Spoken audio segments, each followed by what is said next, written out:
Ezra and Nehemiah is the original combined version of the biblical books of Ezra and Nehemiah. The two were originally one, but were divided by Christians in the 3rd century CE and in Jewish circles in the 15th century, covering the period from the fall of Babylon in 539 BCE to the second half of the 5th century BCE. It tells of the successive missions to Jerusalem of Zerubbabel, Ezra, and Nehemiah, and their efforts to restore the worship of the God of Israel and to create a purified Jewish community. The narrative is highly schematic, each stage of the restoration following the same pattern. God stirs up the Persian king. The king commissions a Jewish leader to undertake a task. The leader overcomes opposition and succeeds, and success is marked by a great assembly. In the 19th century and for much of the 20th, it was believed that Chronicles and Ezra and Nehemiah came from the same author or circle of authors.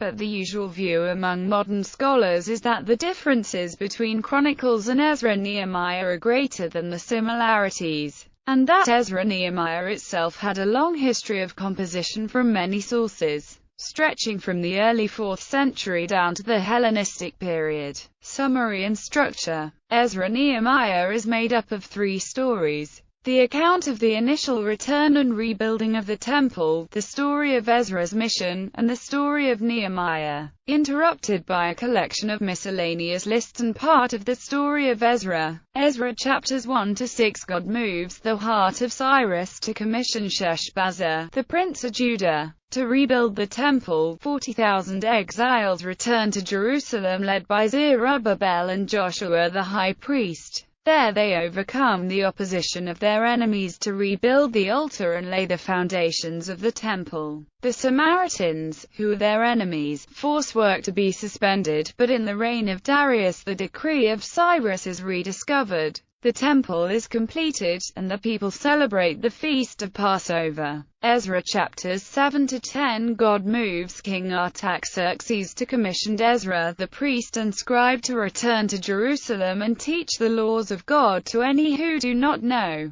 them. Ezra leads a large body of exiles back to the holy city, where he discovers that Jewish men have been marrying non-Jewish women. He tears his garments in despair and confesses the sins of Israel before God, then braves the opposition of some of his own countrymen to purify the community by dissolving the sinful marriages. Nehemiah chapters 1 to 6. Nehemiah, cupbearer to King Artaxerxes, is informed that Jerusalem remains without walls. He prays to God, recalling the sins of Israel and God's promise of restoration in the land. Artaxerxes commissions him to return to Jerusalem as governor, where he defies the opposition of Judah's enemies on all sides, Samaritans, Ammonites, Arabs and Philistines, to rebuild the walls. He enforces the cancellation of debts among the Jews, and rules with justice and righteousness. Nehemiah chapters 7 to 10. The list of those who returned with Zerubbabel is discovered.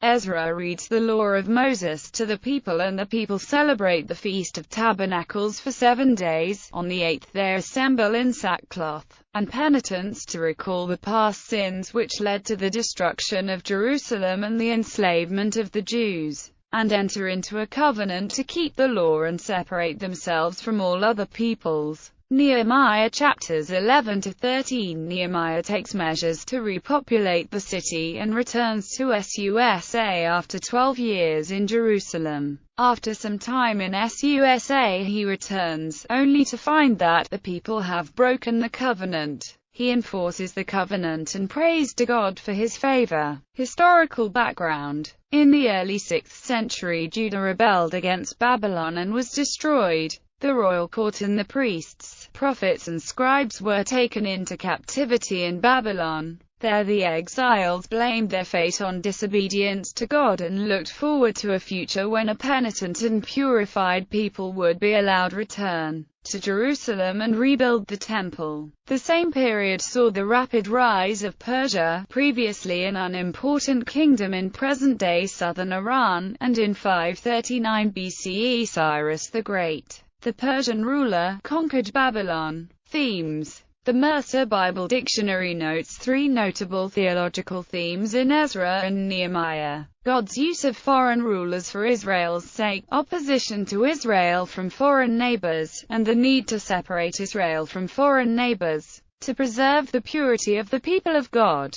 In the last half of Nehemiah, the emphasis shifts to the joint role of Ezra and Nehemiah in instructing the people in the law and in the dedication of the wall. These two activities together forming the reconstitution of Jewish life in Jerusalem. Dillard and Longman describe this as the moment when the whole city becomes holy ground. Another common theme of Ezra and Nehemiah is the concern for endogamy, or marriage within one's own group. Catherine Southwood emphasizes that Ezra and Nehemiah are similar in their views of intermarriage, in that both Ezra and Nehemiah allude to the Deuteronomic text in their narratives, and believe intermarriage to be a type of transgression. There are other similar nuances that lead some scholars to believe that they're from a similar source. However, there are also differences in the two sources that should not be forgotten. Firstly, the intermarriage debate is between different classes of people, each of which is trying to reserve their sense of ethnicity. Ezra argues that marriage with non-exilic Jews is a transgression, and Nehemiah emphasizes that marriage to non-Jews is a sin. Even though this book says specific groups, the Book of Ezra prohibits all exogamy. According to Christine Hayes, Ezra is concerned about the holy seed being profaned since he believes God has chosen his people as being holy. Since anyone that is not inside of the chosen group is considered not holy, it would be sinful to marry and reproduce with them, according to Ezra. Interestingly, scholars also believe that there were further political reasons behind Nehemiah's protest against intermarriage, and Ezra had a variety of different reasons.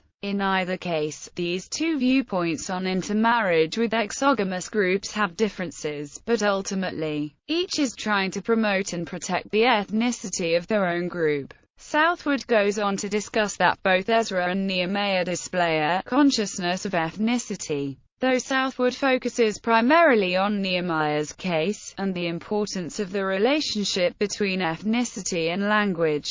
In Nehemiah specifically, the women that the Jews have married are named specifically as from Ashdod, Ammon, and Moab. The concern is then expressed that the Ashdodites were connected to Nehemiah's statement of outrage when he says that half of their children spoke the language of Ashdod, and they were not able to speak the language of Judah. There is some debate as to how different the language of Ashdod was from the Hebrew. However, if the languages were similar, according to Southwood, the problem at stake would be the purity of the language. If this were an entirely different language altogether, the purity of the language would be concern, as well as the concern for the threat of the extinction of the Hebrew language. In either case, the religious and ethnic identity that is encapsulated with the Hebrew language was being put at stake. Southwood makes the point that Nehemiah's objection to intermarriage with foreign women, especially those aforementioned,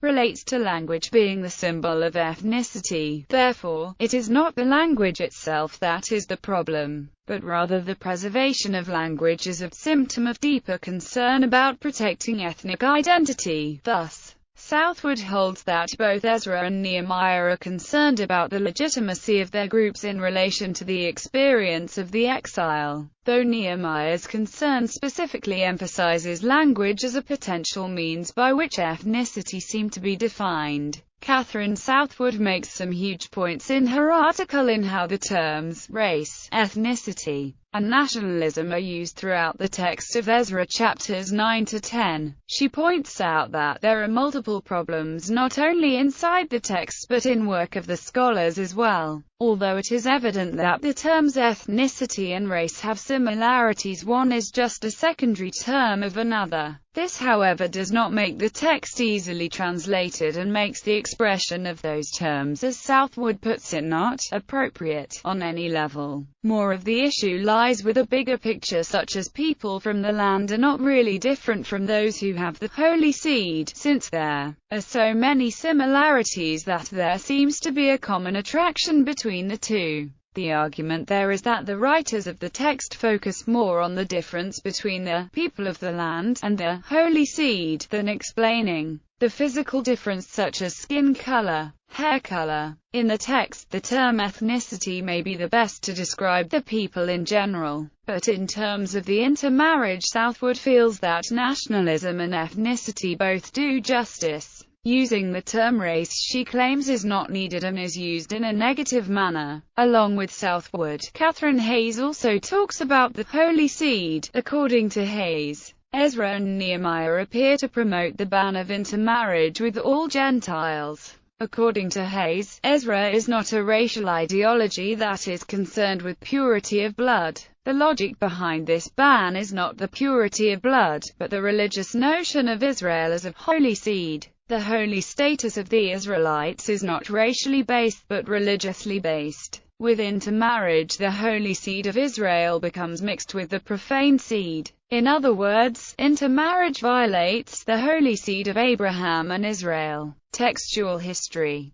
The Masoretic text of Ezra and Nehemiah is composed largely in late Biblical Hebrew, with significant sections in official Aramaic. There are occasional reflections of Old Persian vocabulary, but little significant influence from Greek. The Hebrew Ezra-Nehemiah was translated into Greek by the mid-2nd century BCE. The Greek and Roman rendering of Ezra's name is Esdras, and there are two versions of the Greek Ezra Nehemiah, Esdras Alpha and Esdras Beta. Esdras Beta, which is still used in churches of the Greek-speaking and other Orthodox Christian traditions, is close to the standard Hebrew version. But Esdras Alpha is very different. It reproduces only the material that pertains to Ezra, and ignores Nehemiah. The fact that Ezra-Nehemiah was translated into Greek by the mid-2nd century BCE suggests that this was the time by which it had come to be regarded as scripture. It was treated as a single book in the Hebrew and Greek manuscripts, but Origen separated it into two books, and when Jerome followed suit in his translation of the Bible into Latin, the two books tradition became fixed. In the Western Church, Jewish Bibles continued to treat as a single work, with the title Ezra, until the 15th century CE. But modern Hebrew Bibles still print the Masoretic notes at the end of Nehemiah, listing the middle verses Nehemiah chapter 3 verse 32.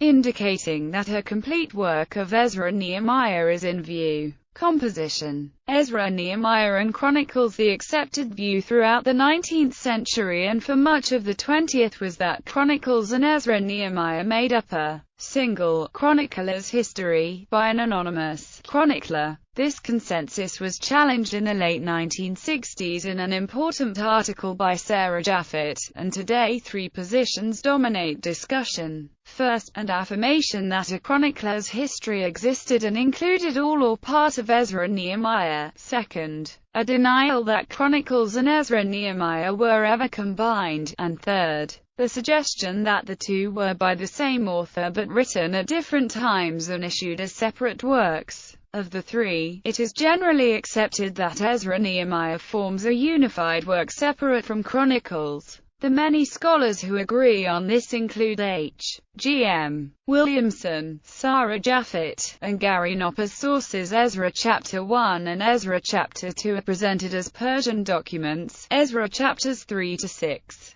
Which contains further supposed Persian documents mixed with third-person narrative, may be based on the prophetic works of Haggai and Zechariah, who were active at the time. Ezra chapters 7 to 10, partly in the first person, is sometimes called the Ezra memoir, but has been so heavily edited that the source, if it exists, is very difficult to recover. There is widespread agreement that a genuine memoir underlies Nehemiah, although it has clearly been edited. It can be no earlier than about 400 BCE, but is probably later, possibly even as late as 336–331 BCE. It probably circulated as an independent document before being combined with Ezra. There are 7 Persian documents embedded in Ezra and Nehemiah, 6 in Ezra and 1 in Nehemiah. All but 1 are in Aramaic, the administrative language of the Persian Empire. Many scholars accept these as genuine, but a study by Lester Grab indicates that while genuine Persian documents may underlie a number of them, they have been reworked to fit the purposes of later writers.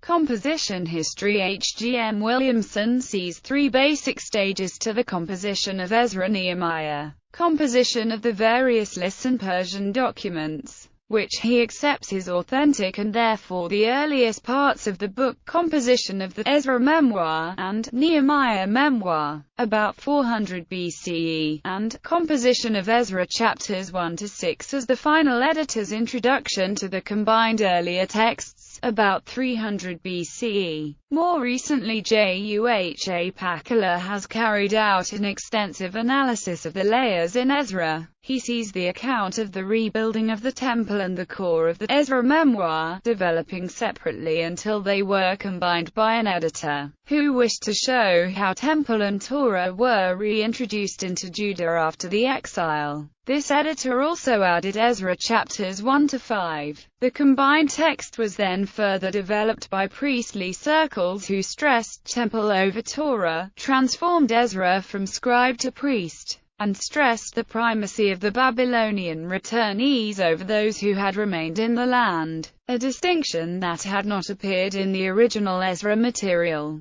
Still later, Levitical editors combined Ezra and Nehemiah to produce the final form of the book, reintroducing interest in Torah and stressing the primacy of the Levites. Jacob Wright has carried out similar work on Nehemiah. According to his study, the original Nehemiah Memoir was an account of the rebuilding of the city walls. Successive layers were then added to this, turning the building report into an account of Judah's restoration and depicting Nehemiah as a Persian governor who reforms the community of Israel. Finally, after Ezra had come into existence through the combination of Ezra chapters 1 to 6 with Ezra chapters 7 to 10, the accounts of the repopulation and dedication of the city and the friction between temple and Torah were added to produce the final book of Nehemiah. Furthermore, Wright's article, his main issue is of course the literature of the text. The argument comes when Nehemiah notices that the Judeans were marrying people outside of their lands whose children spoke the same language. Although this came during the 52 days of the construction of the wall, we are not sure how he noticed the issue.